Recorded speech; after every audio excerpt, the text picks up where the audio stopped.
விக்கிரவாண்டியில் நாம் தமிழர் கட்சி சார்பில் நடைபெற்ற பிரச்சார பொதுக்கூட்டத்தில் ஒருங்கிணைப்பாளர் சீமான் பேசியதை கேட்டு அங்கிருந்த முதியவர் உணர்ச்சி வசப்பட்டிருப்பது அனைவரின் கவனத்தையும் ஈர்த்திருக்கிறது.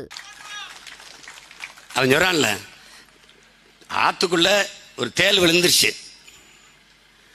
ஒரு ஞானி அவர் என்ன பண்றாரு, அந்த தேலை எடுக்கிறாரு, கொட்டுது, கரையில் விடுறாரு, மறுபடியும் தண்ணிக்குள்ள போகுது, தத்தளிக்குது, மறுபடியும் எடுத்து விடுறாரு, கொட்டுது, மறுபடியும் தண்ணிக்குள்ள போகுது, மறுபடியும் எடுத்து விடுறாரு, கொட்டுது.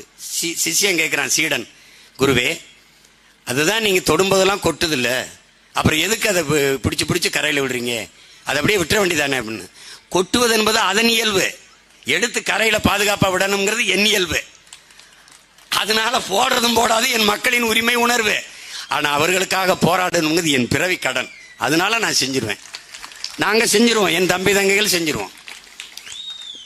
இத்தனை தேர்தலில் என்னைக்கு என்ன வெள்ள வச்சிருக்கீங்க? ஒன்னும் இல்லை. ஆனா நான் ஒதுங்கி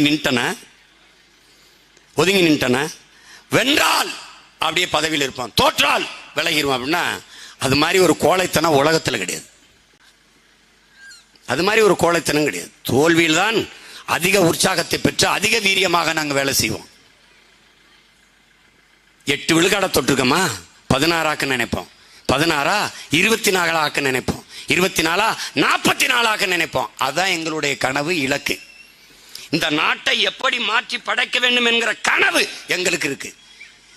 அது எனக்கானதல்ல, என் முன்னவர்கள், இது பல ஆயிரம் ஆண்டுகளாக இன முன்னவர்கள் தூக்கி சுமந்தது. அந்த கனவை எங்கள் உயிர் தலைவன் தூக்கி சுமந்தான், அவன் எங்களுக்கு கையளித்தான். கோட்பாடு கொள்கைகள் புதிதல்ல. குடிதலி கோலோச்சு மாநில மன்னன், அடிதலி நிற்கும் உலகு. என்ன அர்த்தம்? ஒரு குழந்தை அழும்போது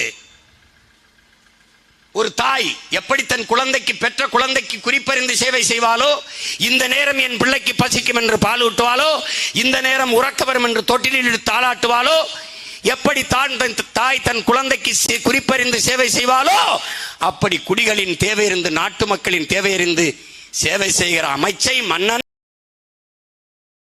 செய்திகளை உள்ளது உள்ளபடி தெரிந்து கொள்ள ரெஃப்ளெக்ட் நியூஸை சப்ஸ்கிரைப் பண்ணுங்க.